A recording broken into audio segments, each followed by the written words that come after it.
Halo semuanya, selamat datang di segmen analisa. Salah satu topik yang banyak kalian minta untuk aku bahas adalah mengenai pengungsi Rohingya di Indonesia. Ada yang pro dan juga kontra. Sebenarnya Rohingya datang ke Indonesia itu sudah sejak beberapa tahun lalu dan beberapa waktu ini sudah mulai terjadi gelombang ya pro dan kontra. Ada yang mengatakan saya setuju bahwa warga Aceh harus menolak semua pengungsi Rohingya. Tetapi ada juga yang mengatakan bahwa kok nggak kasihan banget ya sama warga Rohingya?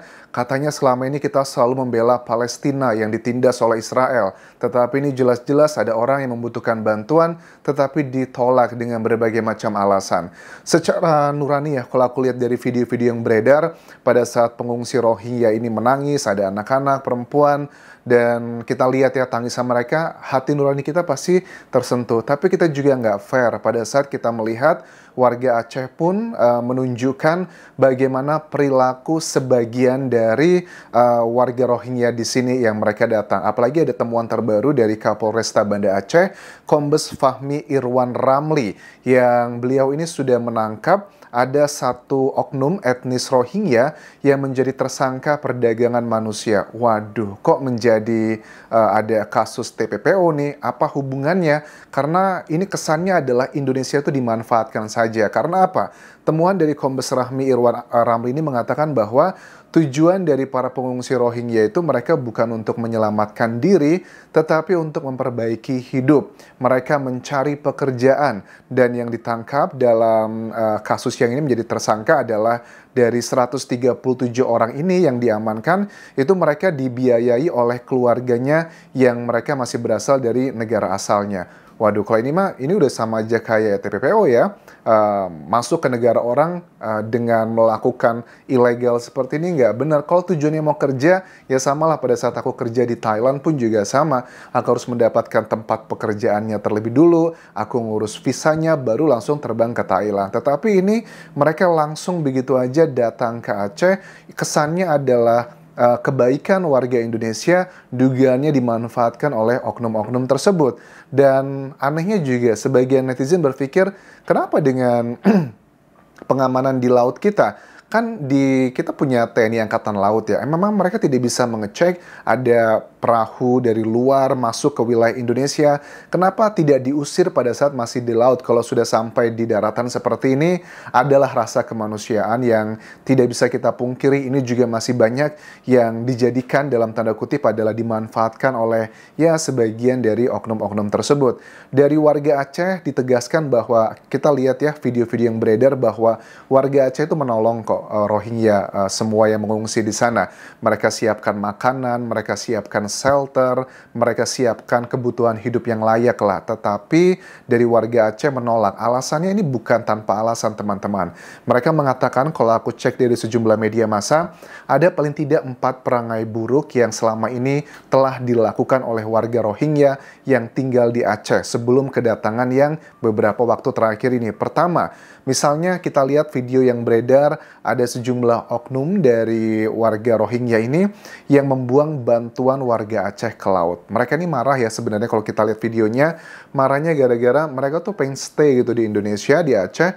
Tetapi warga Aceh nggak mau, mereka meminta kembali lagi ke sana. Makanya ada terjadi kemarahan, kemudian dibuang bantuan tersebut. Itu pasti sangat menyakitkan. Ya namanya samalah kalau kita ngasih hadiah ke orang, terus hadiah yang kita kasih dibuang ke orang lain, itu kan suatu bentuk penghinaan yang luar biasa. Makanya ini semakin membuat mereka marah. Kemudian juga mengenai warga Rohingya yang tidak sedikit kabur dari kamp pengungsian.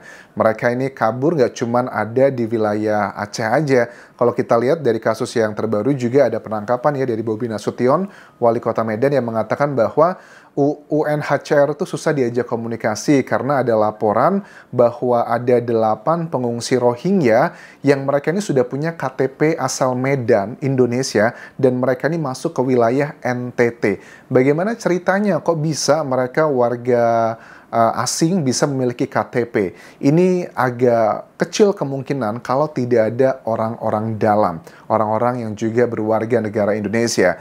Ada banyak yang tinggal di Medan, makanya UNHCR ini salah satu lembaga yang niatnya baik ya, pengen membantu untuk mereka yang membutuhkan, tetapi kita juga nggak boleh egois ya, mentang-mentang kita mau membantu, lantas mengorbankan warga sekitar. Aceh juga bukan provinsi yang kaya raya, mereka juga punya banyak keterbatasan. Ekonomi warga Aceh pun juga bukan kategori ekonomi yang baik sekali di Indonesia. Generalnya adalah di Indonesia, makanya nggak heran kita lihat kan banyak tuh video yang viral membandingkan bahwa daripada ngasih makan tiap hari ke warga Rohingya, kenapa nggak pemerintah tuh ngebantu masyarakat Indonesia yang masih banyak sekali berada di bawah garis kemiskinan. Banyak kasus-kasus misalnya kita ketahui kemarin satu keluarga yang mengakhiri diri sendiri karena mereka sulit mencari makanan untuk kebutuhan sehari-hari. Harusnya begitu-begitu dibantu daripada ngebantu dari Rohingya tersebut, karena temuan dari Kapolresta Banda Aceh, mereka ini sebenarnya nggak urgent-urgent banget, tapi ini adalah kasusnya adalah penyelundupan TPPO ya, jadi menyedihkan sekali. Kemudian ada perangai buruk lagi, selain buang bantuan warga dari Aceh ke laut, terus juga kabur dari pengungsian, juga ada kriminal yang dilakukan oleh sejumlah oknum dari Rohingya ini di Aceh. Misalnya adalah melakukan pencurian ataupun juga melakukan tindakan yang asusila kepada anak di bawah umur. Ada beberapa dugaan yang mengarah ke sana. Dan aku sih nggak heran ya, maksudnya gini, pada saat beberapa teman-teman yang minta dari sejak lama, Anjas dibahas lagi dong mengenai Rohingya, di hati kecil tuh kayak ngerasa ada satu bagian yang ngerasa bahwa ya, karena kan mereka di negaranya Myanmar, mereka tuh kan dipersekusi ya, mereka harus mempertahankan diri. Makanya pada saat mereka harus terbiasa melawan, melakukan kekerasan dari negara asalnya, aku yakin hal seperti itu juga kemungkinan besar akan terjadi di negara yang akan ditinggalinya. Apalagi juga di Aceh ataupun Indonesia, tidak ada sistem yang baik sekali untuk menampung pengungsi seperti ini. Kecuali kalau di negara, bahkan di negara-negara maju pun juga isu-isu seperti ini juga tidak bisa dihindari. Kita tahu kan ada juga negara-negara lain yang termasuk dalam negara-negara yang cukup maju dibandingkan Indonesia, pada saat mereka membantu ada pengungsi seperti ini dari korban perang dan sebagainya, hal-hal yang berhubungan dengan kriminal manusia itu nggak bisa dipungkiri, itu terjadi, dan ini adalah salah satu dampak yang kita juga harus fair. Kita pengen lihat dibantu, tapi ya jangan sampai mengorbankan orang-orang yang ya warganya gitu ngerasa bahwa ini nggak fair begitu. Nah, terus juga ada yang keempat adalah mengenai bahwa warga Rohingya ini banyak yang tidak patuh terhadap adat dan juga norma setempat. Karena kan di Aceh itu masih menganut syariat Islam dan juga banyak yang kabur. Bukankah mereka kita lihat banyak dari warga Rohingya tuh yang beragama Muslim? Bukannya harusnya sesama Muslim akan jauh lebih enak yang ngikutin syariat Islam, tetapi kenyataan nggak seperti itu. Banyak hal-hal yang mereka tidak bisa menghargai. Atas azas praduga tak bersalah sebenarnya teman-teman, mungkin ini adalah salah satu language barrier ya, gara-gara bahasa juga yang tidak lancar. Tetapi sebenarnya aku yakin sih bahasa itu adalah memang ada faktor penting, tetapi faktor paling penting adalah kayak attitude. Kalau memang orang tersebut ngerasa mereka tuh hanya numpang, mereka meminta bantuan, harusnya mereka dengan segala macam keterbatasannya ngikutlah apa aturan yang telah diadakan. Tetapi karena mungkin mereka sudah terbiasa, mereka harus menyelamatkan diri, kan ini ibarat kata ini kayak psikopat dan sosiopat dalam tanda kutip ya. Tidak berarti mereka seperti itu, karena kayak contohnya psikopat dan sosiopat teman-teman, mereka tuh kan perilakunya yang suka melakukan kriminal. Bedanya adalah kalau psikopat itu bawaan dari lahir karena ada bagian syaraf di otaknya yang tidak terhubung, jadi tidak punya empati. Sedangkan sosiopat itu adalah perilakunya sama seperti melakukan kriminal, tetapi penyebabnya karena faktor lingkungan. Misalnya kalau dia tidak membunuh,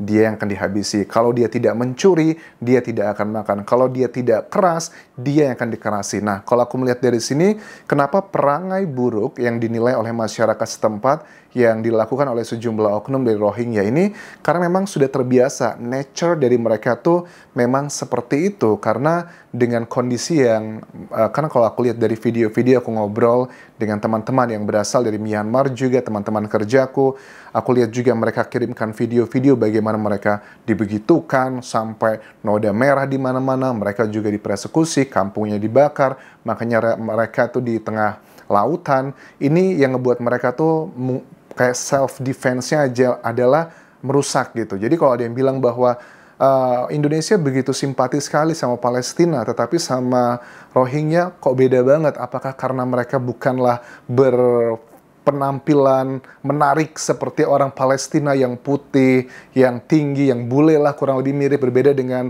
Rohingya yang kesannya adalah ya seperti itu, bertolak belakang dengan yang privilege. Menurut aku nggak seperti itu sih. Ini karena adalah ya sistem kita di Indonesia yang belum siap, tetapi langsung diserahkan ke masyarakat begitu aja. Masyarakat juga pasti punya berbagai macam perspektif. Dengan kendala-kendala yang dihadapi ini justru malah membuat masalah di masyarakat Aceh sendiri. Kemudian juga aku lihat video yang viral kemarin juga ada salah satu petambak udang ya, yang di Aceh. Dia ini mengusiri warga Rohingya di sana, nggak boleh di area tersebut karena mereka BAB gitu ya. Itu di sembarangan, di area-area yang seharusnya tidak dilakukan hal seperti itu. Ya ini menjijikan sekali, kesel juga kan ya. Dia lagi ada usahanya, tetapi banyak warga yang dari Rohingya kumpul di sana, kotor, kabur, kriminal, kemudian buang BAB sembarangan. Ya pasti adalah emosi. Apalagi juga aku lihat video yang viral tuh, mereka kan tidak bisa berkomunikasi dua arah, punya keterbatasan. Jadi kayak hewan gitu loh, pakai kayu lah dan sebagainya. Ini yang sangat menyedihkan.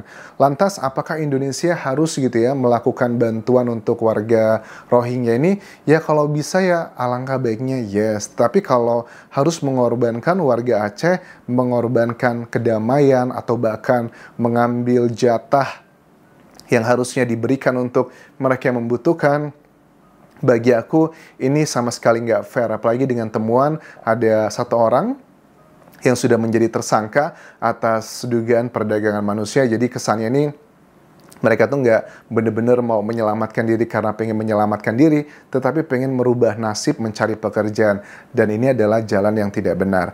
Kalau menurut kalian, apakah kalian setuju dengan reaksi dari warga Aceh untuk menolak seluruh warga Rohingya yang berada di sana?